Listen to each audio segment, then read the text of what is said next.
الحمد لله ذي العزة والعلاء رب العالمين والصلاة والسلام على سيد الأنبياء والمرسلين والعاقبة للمتقين أما بعد فأعوذ بالله من الشيطان الرجيم بسم الله الرحمن الرحيم وتعاونوا على البر والتقوى ولا تعاونوا على الإثم والعدوان صدق الله مولانا العظيم إن الله وملائكته يصلون على النبي يا أيها الذين آمنوا صلوا عليه وسلموا تسليما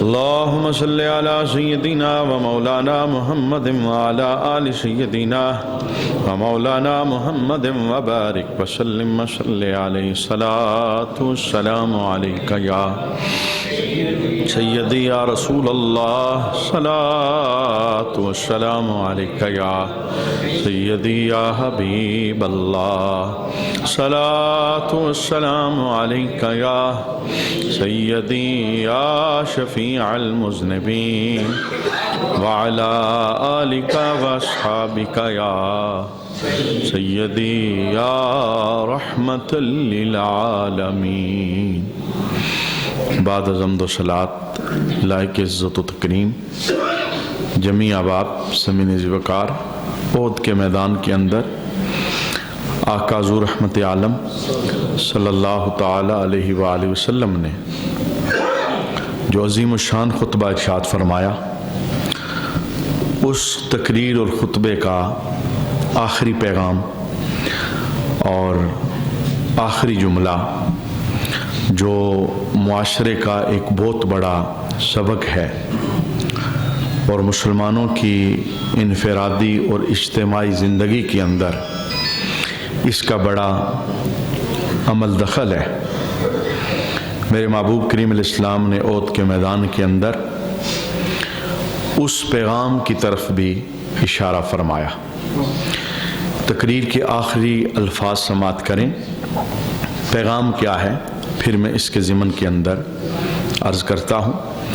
آقا حضور رحمت عالم صلی اللہ تعالی علیہ وآلہ وسلم نے ارشاد فرمایا، والمؤمن من المؤمنین کالراس من الجسد، ایک مومن دوسرے مومن کے لیے ایسے ہے جیسے جسم میں سر ہوتا ہے، یعنی ایک مثال ارشاد فرمائی کہ ایک ایمان والا دوسرے ایمان والے کے ساتھ یوں ہے جیسے انسان کے جسم کے اندر سر ہوتا ہے۔ میرے محبوب نے پھر ارشاد فرمایا، اذا اشتکا تداعی علیہ سائر جسدہ، جب سر بیمار ہوتا ہے تو سارا جسم بے قرار ہو جاتا ہے، یعنی انسان کے جسم کے اندر جو سر ہے اس کی بنیادی حیثیت ہے۔ مولا علی نے بھی صبر کی وضاحت کرتے ہوئے یہ جملہ ارشاد فرمایا تھا کہ مسلمان بندے کی زندگی کے اندر صبر کا تعلق ایسے ہی ہے جیسے وجود کے ساتھ سر کا تعلق ہوتا ہے۔ سر کٹ جائے تو جان چلی جاتی ہے، اور اگر بندہ مومن کی زندگی سے صبر نکل جائے تو اس کا ایمانی گراف گر جاتا ہے۔ تو میرے محبوب نے جو مرکزی جسم کا حصہ تھا جس سے زندگی قائم اور دائم ہے، اس کا نام لیا کہ ایک مومن کا دوسرے مومن کے ساتھ تعلق یوں ہے جیسے سارے جسم کے ساتھ سر کا تعلق ہوتا ہے۔ سر بیمار ہو جائے تو پورا جسم اس کی بیماری کو محسوس کرتا ہے، اس کے درد کو محسوس کرتا ہے، اور پورا جسم بے قرار ہو جاتا ہے۔ یہ جو آخری کلام عہد کے میدان کے اندر 700 مجاہدین کے سامنے میرے محبوب کریم علیہ السلام ارشاد فرما رہے تھے، آقا حضور رحمت عالم صلی اللہ علیہ وسلم نے پوری زندگی اس کلام کو وضاحتوں کے ساتھ بیان فرمایا کہ مومن وہ ہے جسے دوسرے مومن کا درد ہو، جو دوسرے کی تکلیف کو محسوس کرے۔ خود خوش رہنا یہ بہت آسان ہے، لیکن سب مومنوں کی خوشی کا خیال رکھنا یہ حقیقت میں ایمان کا اعلیٰ درجہ ہے۔ خود سکھی رہنا یہ بہت آسان ہے، لیکن سکھ ہر مسلمان کے لیے چاہنا یہ عظیم الشان ایک رتبہ ہے اور عظیم الشان ایک مقام ہے۔ اسے کہتے ہیں انسانی اور سماجی خدمت کا جذبہ، دوسروں کا درد محسوس کرنا، دوسروں کی بھوک محسوس کرنا، دوسروں کی بیماری محسوس کرنا، دوسروں کے حالات کو محسوس کرنا، اور جس لحاظ سے بھی ہو سکے ان کے شانہ بشانہ کھڑے ہونا، ان کی مدد کرنا، ان کے ساتھ تعاون کرنا، ان کی ضرورتوں کو خیال کے اندر رکھنا، یہ ایک مسلمان کی شان ہوتی ہے۔ خود جینا، خود زندگی گزار جانا یہ بہت آسان ہے، اس میں کوئی مسئلہ نہیں ہے، اور اس کے اندر انسان سکھی بھی ہوتا ہے، لیکن کسی کے درد کو محسوس کرنا اور بے قرار ہو جانا یہ ایک بندہ مومن کی شان ہوتی۔ انسان وہ ہے جو دوسروں کے لیے فائدہ مند بنتا ہے۔ اپنے فائدے کا تو ہر بندہ سوچتا ہے، اپنے فائدے کی تو ہر بندہ بات کرتا ہے، لیکن وہ بندہ عظیم بندہ ہے، شریعت کی نگاہ کے اندر بڑا اونچا ہے، جو دوسروں کے نفع کو ہمیشہ اپنے ذہن میں رکھتا ہے۔ میرے محبوب کریم علیہ السلام کے دربار کے اندر ایک صحابی حاضر ہوئے، طبرانی کے اندر یہ حدیث شریف موجود ہے۔ آقا حضور رحمت عالم صلی اللہ علیہ وسلم کے دربار کے اندر حضرت عبداللہ بن عمر رضی اللہ تعالی عنہما موجود تھے۔ کہتے ہیں ان رجلا جاء الی النبی فقال یا رسول اللہ صلی اللہ علیہ وآلہ وسلم، ایک بندہ حضور کے دربار کے اندر حاضر ہوا، اس نے عرض کی ای الناس احب الی اللہ تعالی، محبوب مجھے یہ بتائیں کہ بندوں میں سے کون ہے جسے رب سب سے زیادہ پیار کرتا ہے، جو اللہ کے دربار کے اندر اللہ کا پسندیدہ ہے، جس سے رب محبت کرتا ہے، وہ کون ہے؟ اب کیٹاگریز تو بہت ساری تھی، نمازی سے اللہ کو پیار ہے، حاجی سے اللہ کو پیار ہے، روزہ دار سے اللہ کو پیار ہے، تہجد گزار سے اللہ کو پیار ہے، دیگر نیکیوں کے نام لیتے چلے جائیں، ہر نیکی کی جہت سے اللہ محبت رکھتا ہے اور پیار رکھتا ہے۔ لیکن ایک بندہ جب سوال کرتا ہے کہ کون سا بندہ ہے بندوں میں سے جس سے رب پیار کرتا ہے، جسے رب زیادہ چاہتا ہے، پسند کرتا ہے، تو میرے محبوب نے جو نام لیا ذرا سنیے گا وہ نام کیا ہے۔ وہ نام اس تقریر کے اندر اور عود کی گفتگو کے اندر آخری پیغام صحابہ کے نام تھا۔ میرے محبوب کریم علیہ السلام نے فرمایا وَأَحَبُّ النَّاسِ إِلَى اللَّهِ أَنفَعُهُمْ لِلنَّاسِ، فرمایا وہ بندہ اللہ کو سب سے زیادہ پیارا ہے جو بندوں کو سب سے زیادہ نفع دینے والا ہے، اپنی صلاحیتوں کے ذریعے نفع دیتا ہے، اپنے علم کے ذریعے نفع دیتا ہے، اپنی طاقت کے ذریعے نفع دیتا ہے، اپنے مال کے ذریعے نفع دیتا ہے، اپنی عقل کے ذریعے نفع دیتا ہے، اپنی جائیداد زمین کے ذریعے نفع دیتا ہے۔ جو بندہ بندوں کے لیے سب سے زیادہ منافع والا ہے، فرمایا وہ اللہ کو سب سے زیادہ پیارا لگتا ہے، کیونکہ مخلوق رب کی ہے۔ جو مخلوق کا درد اپنے سینے میں رکھتا ہے اللہ اس سے پیار کرتا ہے، اس سے محبت کرتا ہے۔ اور دوسرے مقام پر ایک اور صحابی یہ روایت کرتے ہیں کہ میرے محبوب کا دربار سجا ہوا تھا، تو ایک بندے نے سوال بدلا، اس نے آ کے پوچھا یا رسول اللہ صلی اللہ علیہ وسلم ای الاعمال احب الی اللہ، عملوں میں سے کون سا عمل سب سے رب کو پیارا ہے؟ اعمال تو بہت سارے ہیں، نماز، روزہ، حج، زکوٰۃ، تقوی داری، پرہیزگاری، درود، استغفار، سارے عمل ہیں، لیکن کون سا عمل ہے اعمال کی دنیا کے اندر جس سے رب سب سے زیادہ پیار کرتا ہے، رب کے دربار کے اندر سب سے پسندیدہ وہ عمل ہے؟ تو میرے محبوب نے جو جملہ ارشاد فرمایا وہ جملہ کیا تھا؟ احب الاعمال الی اللہ سرور تدخلہ علی مسلم، فرمایا عملوں کی دنیا میں سب سے پسندیدہ رب کے دربار میں عمل یہ ہے کہ تمہارے کسی کام کی وجہ سے کسی مومن کا دل خوش ہو جائے۔ کسی ایمان والے کے دل میں خوشی ڈالنا، فرمایا یہ رب کے دربار میں سب سے پسندیدہ کام، سب سے پسندیدہ عمل ہے۔ تمہارے کسی کردار عمل کی وجہ سے کوئی مومن خوش ہو جائے، اس کے دل میں سرور داخل ہو جائے۔ اب اس کی جیتوں کو میرے محبوب نے بیان فرمایا۔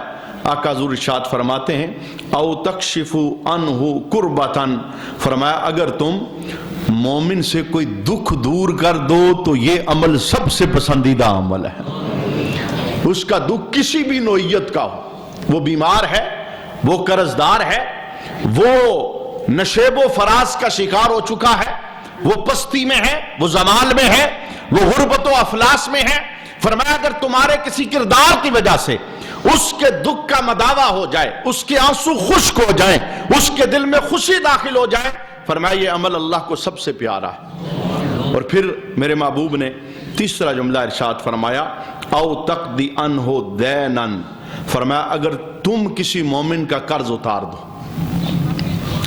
تمہارے پاس رب کا دیا ہوا ہے اور تم اس رب کے دیے ہوئے سے کسی مقروض کا قرضہ اتار دو، یا کوئی مقروض تمہاری دہلیز پہ موجود ہے جو مہلت مانگ رہا ہے، جو قرضہ دینے کی صلاحیت اور سکت نہیں رکھتا، فرمایا تم نے اس کے ساتھ نرمی والا معاملہ کر دیا، اس کا قرض معاف کیا یا ڈیلے کر دیا یا رعایت اسے دے دی یا رحمت والے کو جملے بولے، دل جیت لیا، فرمایا اللہ کے دربار میں یہ پسندیدہ عمل ہے۔ اور میرے محبوب نے چوتھا جملہ ارشاد فرمایا او تطرد عنہ جوعا، فرمایا اگر تمہاری وجہ سے کسی بھوکے کی بھوک دور ہو جائے، یہ اللہ کو سب سے پیارا عمل ہے۔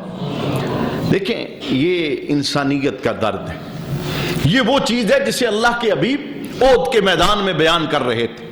بیمار سر ہوتا ہے، جسم پورا بے قرار ہو جاتا، بھوکا مسلمان ہے، بے قراری دوسرے مسلمان کو ہو رہی، مقروض مسلمان ہے، بے قرار دوسرا ہو رہا، ننگا مسلمان ہے، بے قرار دوسرا ہو رہا ہے۔ کیوں؟ اس کا درد اس کا درد ہے، اس کی بھوک اس کی بھوک ہے، اس کا قرض اس کا قرض ہے۔ یہ جذبہ اگر مسلمانوں کے اندر پیدا ہو جائے، یقین مانیے کوئی غریب اپنے بچوں سمیت کسی نہر میں چھلانگ نہ لگائے۔ یہ جذبہ اگر مسلمانوں میں پیدا ہو جائے، کوئی غریب رسی لے کے کسی درخت کے ساتھ جھولے نہ، صرف فرض ہی ادا کر دیں، فالتو میں نہ جائیں۔ جو رب نے دیا ہے اس میں سے جو فرض بنتا ہے زکوٰۃ کی صورت میں، عدل و انصاف کے ساتھ پوری زکوٰۃ ادا کریں، رب کی عزت کی قسم کوئی بھوکا نہ مرے۔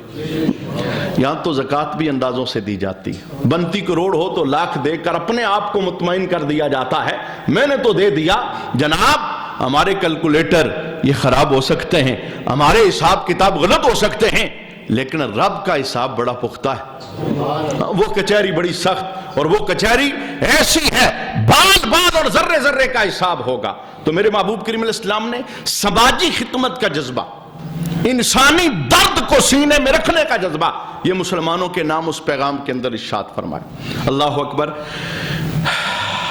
یہ دیکھیے عبادات تو بہت ساری، ایک عبادت کا حضور نے نام لیا، کہ رمضان آتا ہے نا تو مسلمانوں کی کوشش ہوتی ہے رمضان کے اندر اعتکاف بیٹھیں۔ مجھے بتائیں جو اس مسجد میں اعتکاف بیٹھے وہ بھی بڑا خوش نصیب ہے۔ آج عمرے کا ثواب لے کے اٹھے گا تو یوں ہوگا جیسے آج ہی ماں کے بطن سے پیدا ہوا ہے۔ لیکن مجھے بتائیں وہ بندہ جو سونے محبوب کی مسجد میں جا کے اعتکاف بیٹھے، مدینے میں لوگ جاتے ہیں باقاعدہ ویزا لے کے جاتے ہیں، ہم اعتکاف وہاں کریں گے، وجہ کیا ہے؟ ادھر کا اعتکاف ایک اعتکاف ہے، لیکن مسجد نبوی کا اعتکاف ایک اعتکاف 50,000 اعتکاف کے برابر ہے۔ اب میرے محبوب نے سال کے بعد آنے والی عبادت ہے، روز نہیں ہوتی، رمضان شریف کے خاص ان 10 ایام کا تذکرہ کرتے ہوئے اللہ کے حبیب نے کیا ارشاد فرمایا، ذرا سنیے۔ یعنی یہ عمل دوسروں کا درد، دوسروں کی تکلیف، دوسروں کا بھلا، دوسروں کی مدد، دوسروں کے ساتھ تعاون اور غربت اور افلاس میں پسے ہوئے لوگوں کے شانہ بشانہ کھڑا ہونا، یہ کتنا اونچا کام ہے۔ میرے محبوب کریم علیہ السلام ارشاد فرماتے ہیں وَلَأَنْ أَمْشِيَ مَعَ أَخٍ فِي حَاجَةٍ أَحَبُّ إِلَيَّ مِنْ أَنْ أَعْتَكِفَ فِي هَذَا الْمَسْجِدِ۔ حضور اپنی ذات کے متعلق فرماتے ہیں، کہتے ہیں میں محمد یہ پسند کرتا ہوں کہ میں کسی بندہ مومن کی حاجت کے لیے اس کے ساتھ چل پڑوں. مجھے کوئی آواز لگائے، کوئی دکھی ہو، کوئی درد میں ہو، تکلیف میں ہو، مجھ محمد کو پکارے، میں اس کی آواز پر اس کے ساتھ چلا جاؤں. مجھے اس بات سے زیادہ یہ بات اچھی لگتی ہے کہ میں حاجت مند کی حاجت کو پورا کرنے کے لیے نکل جاؤں. کس بات سے اچھی؟ فرمایا اس بات سے اچھی کہ 10 دن کا اعتکاف میں اپنی مسجد میں کروں. مسجد بھی کون؟ مدینہ شریف، مسجد نبوی، وہ مسجد جہاں ایک نیکی 50,000 کے برابر ہے، جہاں ایک اعتکاف کا اجر ثواب 50,000 اعتکاف کے برابر ہے. حضور فرماتے ہیں ایک طرف اعتکاف ہے، اور اعتکاف بھی کتنا؟ مسجد نبوی میں 50,000 اعتکاف کے برابر اجر و ثواب والا. فرمایا اگر کوئی بندہ مومن مجھے آواز لگائے، پکار لگائے، کوئی دکھی ہو، کوئی درد میں ہو، تکلیف میں ہو، میں اس کی دکھ اور درد کا مداوا بن جاؤں، میں اس کے ساتھ چل پڑوں، میں تھوڑی دیر کے لیے اس کے دل کو قرار دے دوں. فرمایا اعتکاف بیٹھنے سے مجھے مومن کی مدد کرنا زیادہ پسند لگتا. یہ عملی حضور نے خود مسلمانوں کو یہ جذبہ اپنے کردار کے حوالے سے عطا فرمایا. اور عبداللہ بن عباس اس حدیث کو روایت کرتے ہیں، آقا حضور نے فرمایا من مشى فی حاجات اخیہ کان خیر اللہ من اعتکاف 10 سنین. جو بندہ کسی مسلمان کی مدد کے لیے گھر سے نکلتا ہے، اس کے لیے 10 سال اعتکاف کرنے سے زیادہ اللہ اسے اجر عطا فرماتا ہے. یعنی یہ کلام سارا یہ کس بات پہ مبنی ہے؟ تاکہ ایک مومن کو دوسرے مومن کا درد محسوس ہو، مومن دوسرے کی تکلیف کو محسوس کرے، مومن دوسرے کے غربت اور افلاس کے لمحات کو اپنے ذہن میں رکھے. یہی تو فلسفہ ہے. آقا حضور رحمت عالم صلی اللہ علیہ وآلہ وسلم نے دنیا کے غموں کو آخرت کے غموں کے ساتھ جوڑا. دیکھیں دنیا میں بھی غم ہوتا ہے، تکلیف ہوتی ہے، نشیب و فراز آتے ہیں، بندہ دکھی ہوتا ہے، پریشان ہوتا ہے، لیکن یہ عارضی ہے، یہ عارضی ہے. 60 سالہ جس کی زندگی ہے، اگر وہ زندگی کے 50 سال گزار چکا ہے تو غم کی گھڑیاں 10 سال ہی باقی ہیں. جس نے 55 گزار لیے تو غم کی گھڑیاں 5 سال ہی ہیں. جو آیا ہے اس نے جانا ہے، ایک نہ ایک دن اس زندگی کے سورج نے غروب ہو جانا ہے. بندہ دنیا چھوڑے گا، غم سارے دنیا کے ادھر ہی رہ جائیں گے، ختم ہو جائیں گے. لیکن جناب آخرت کا غم دائمی غم، وہ نہ ختم ہونے والا غم، کیونکہ وہ زندگی جو ختم نہیں ہونے والی، جسے قرار ہے، راحت ہے، نہ ختم ہونے والی، جسے نعمت ہے، نہ ختم ہونے والی، اور جسے عذاب ملے گا وہ عذاب بھی اتنا جلدی ختم ہونے والا نہیں ہوگا. تو میرے محبوب نے اس دنیا کے دکھ کو آخرت کے دکھ کے ساتھ جوڑا. لیکن انداز ذرا دیکھیے انداز کیا تھا. آقا حضور رحمت عالم ارشاد فرماتے ہیں من نفس عن مؤمن کربۃ من کرب الدنیا. فرمایا جو بندہ مومن کسی بندہ مومن کا دنیا میں دکھ دور کرتا ہے. کوئی بیمار تھا، دور حاضر کے اندر نا بیماری یہ بہت بڑی آزمائش. اللہ غریب کو اس آزمائش سے بچائے. چونکہ جو مسیحا ہیں وہ مسیحا نہیں ہیں، وہ قاتل ہیں. وہاں تو ڈھیر بندہ لے کے جائے پیسوں کا پھر بھی وہ راضی نہیں ہوتے. تو بھلا غریب بندہ سوچ بھی نہیں سکتا کہ میں بیمار ہو جاؤں اور پھر کسی مسیحا کے پاس جاؤں اور شفا یاب ہو جاؤں. برکیف دکھ ہوتا ہے، وہ بیماری کی صورت میں ہو، قرض داری کی صورت ہوئے، کسی بھی زندگی کے نشیب و فراز میں بندہ دکھی ہو جائے. اللہ کے حبیب نے دنیا کے دکھوں کو بیان فرمایا. فرمایا کہ مومن دکھی ہے، دوسرے نے اس کے دکھ کو دور کر دیا. دنیا کے اندر کیا ہوگا؟ میرے محبوب ارشاد فرماتے ہیں نفس اللہ عنہ کربۃ من کرب یوم القیامہ. فرمایا میں محمد گارنٹی دیتا ہوں قیامت کے دن رب اس بندے کے دکھوں کو دور فرما دے گا. وہ بزم اشر جہاں رب کے علاوہ کوئی آسرا نہیں، اللہ کی گارنٹی اللہ کے محبوب دے رہے ہیں. دنیا میں دکھ دور کرنے والا بندہ، سماجی خدمت کا جذبہ جس کے سینے میں تھا، دکھی انسانیت کے دکھ کو محسوس کرتا تھا، اور اس نے مداوا کیا اپنی اوقات کے مطابق، اپنے کردار کے ذریعے، صلاحیتوں کے ذریعے، مال کے ذریعے، جیسے بھی ہو سکتا تھا اس نے دکھیوں کے دکھ پر مرہم رکھی۔ فرمایا گارنٹی میں محمد دیتا ہوں بزم اشر میں آئے گا، رب اسے دکھی نہیں ہونے دے گا بلکہ عرش کے سائے میں رب اسے جگہ عطا فرمائے گا۔ اور پھر دوسری حدیث بالکل اسی کے ساتھ ملتی ہوئی میرے محبوب نے ارشاد فرمایا من یسر عن معسر، جس بندے نے دنیا میں کسی کی مشکل کو حل کر دیا، کوئی مشکل میں تھا، اس کی مشکل کو اس نے حل کیا، یہ سبب بنا۔ میں کہتا ہوں کہ اگر ہمیں کبھی کوئی موقع ملے نا تو ہمیں اس بات پہ اللہ کا شکر ادا کرنا چاہیے کہ رب نے ہمیں پسند کیا ہے، یہ بوجھ نہیں ہے۔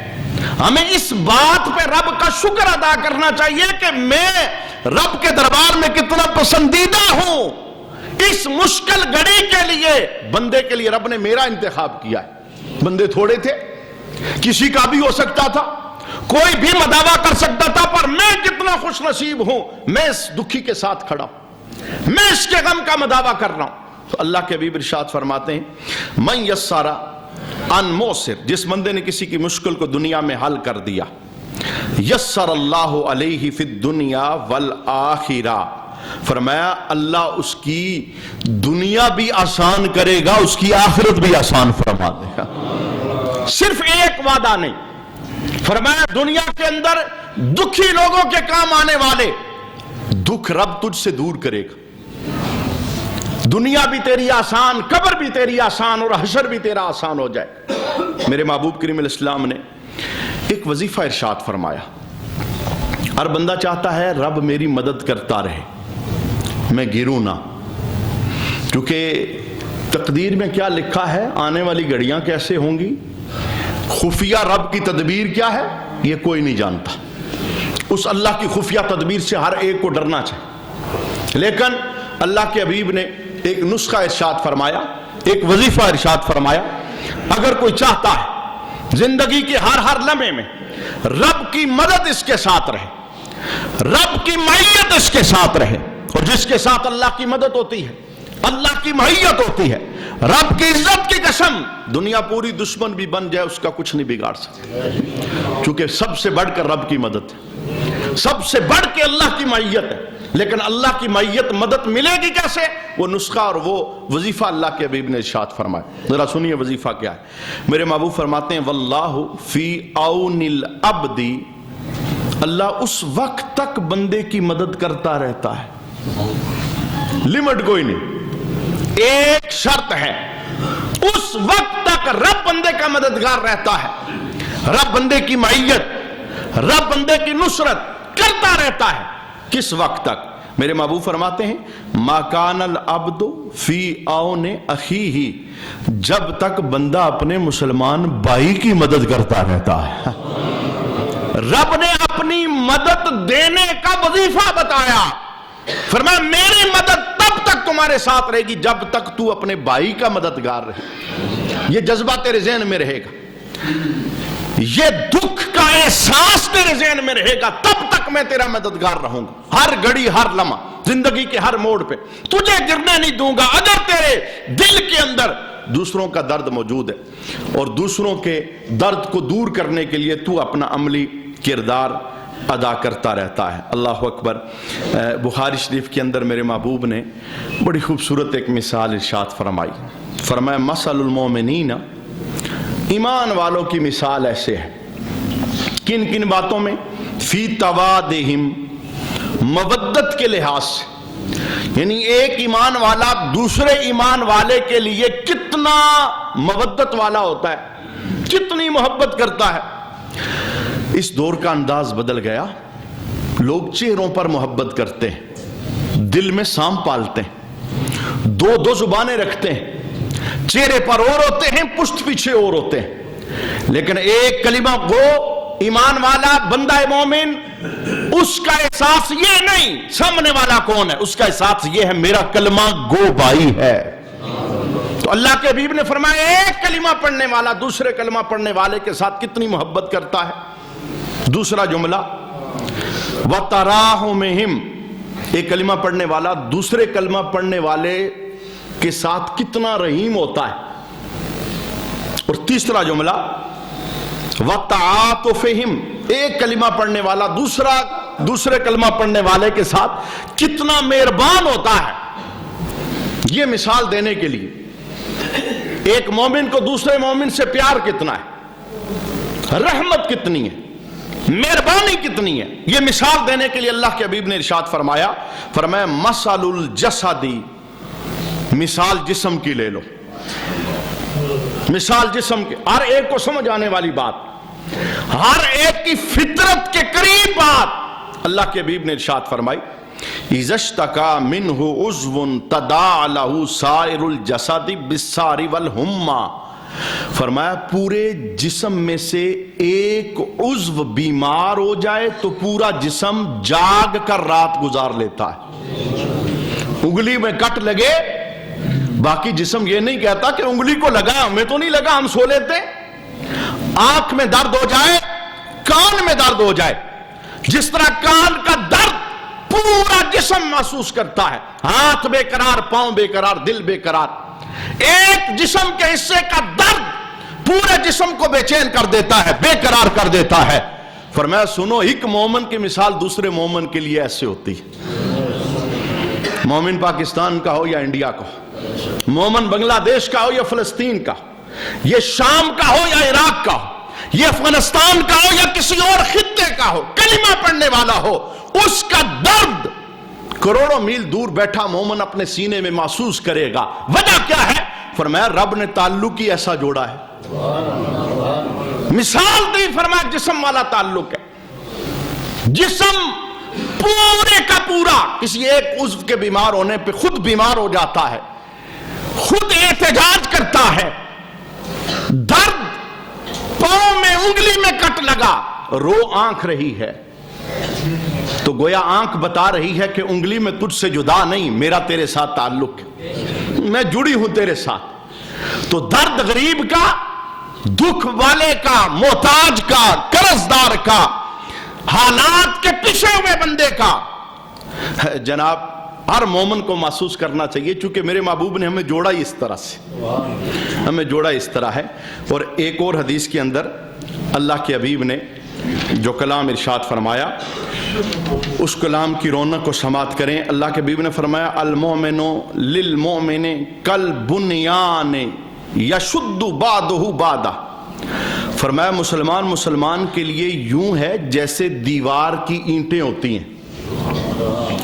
2000 اینٹوں کا ڈھیر آپ نیچے گرا دو نا زمین پہ، وہ کچھ بھی نہیں ہے، وہ کٹے ہوئے ہیں، وہ تنہا ہیں. وہ 5000 کا ڈھیر بھی ہو تو کچھ نہیں. لیکن جناب صرف 500 اینٹ جب ایک دوسرے کے ساتھ اگل بغل ہو کے جڑتی ہے وہ دیوار بنتی ہے، پھر وہ دیوار چھت کا وزن اٹھا لیتی. فرمایا مومن کی مثال یہ ہے، یہ تنہا کچھ نہیں. یہ کہاں جملے میرے محبوب بول رہے تھے؟ اود کے میدان میں. 700 سامنے ہیں، 5000 کا مجمع دوسری طرف ہے. فرمایا میرے غلاموں، ایک دوسرے کا درد اپنے سینے میں رکھنا، ایک دوسرے کا پیار اپنے سینے میں رکھنا، ایک دوسرے کے ساتھ جڑ کے رہنا. چونکہ میں نے تمہیں جو جذبہ دیا ہے وہ جذبہ انسانی خدمت کا جذبہ ہے. یہ اللہ میں اس جمعہ کے بابرکت لمحات کا صدقہ دوسروں کا درد نصیب فرمائے، دوسروں کا درد نصیب فرمائے. اور دکھی لوگوں کی دور حاضر نا ریاکاریوں کا دور ہے. صاف صاف جملے بول رہا ہوں. لوگ کہتے ہیں کسی غریب کی مدد کریں گے، پر ہماری کوئی تصویر چڑھے نا کسی جگہ پہ، کوئی ٹی وی والا بتائے نا کہ ہم نے 20 کلو آٹے کا تھیلا دیا ہے، پتہ چلے نا. لیکن میں کہتا ہوں 14 صدیاں پیچھے چلے جاؤ نا، جناب عمر نا بیس بدل کے لوگوں کے گھروں میں آٹے ڈالتے تھے. کوئی ایسا جذبہ آ جائے نا، غریب کی مدد بھی ہو، اس کا نفس مجروح بھی نہ ہو. یہاں تو کتنے ایسے ہیں یہ جو رسیاں لے کے جھولتے نہیں، غیرت مند غریب ہوتے ہیں، وہ مانگ نہیں سکتے، ہاتھ نہیں اٹھا سکتے، چونکہ ان کی غیرت گوارا نہیں کرتی ہم ہاتھ اٹھائیں. اور جو دینے والے ہیں وہ دیتے نہیں. وہ تو تب دیں گے جب ان کا نام آئے گا. نام نہیں آ رہا، وہ دیتے کہ نہیں؟ بیکاریوں کو، پیشہ وروں کو جن کے پاس پہلے ہی بہت سارا ہوتا ہے وہ انہیں دیتے ہیں چونکہ وہاں نام آتا ہے۔ میں نے بس لگے ہاتھوں ایک جملہ بول دیا، چونکہ احد کے میدان میں میرے محبوب کا ایک پیغام تھا، انسانیت کا درد، ایک دوسرے کی تکلیف کو محسوس کرنا، ایک دوسرے کے درد کو محسوس کرنا۔ اللہ کریم مسلمانوں کو آپس میں باہمی تعاون کی توفیق عطا فرمائے۔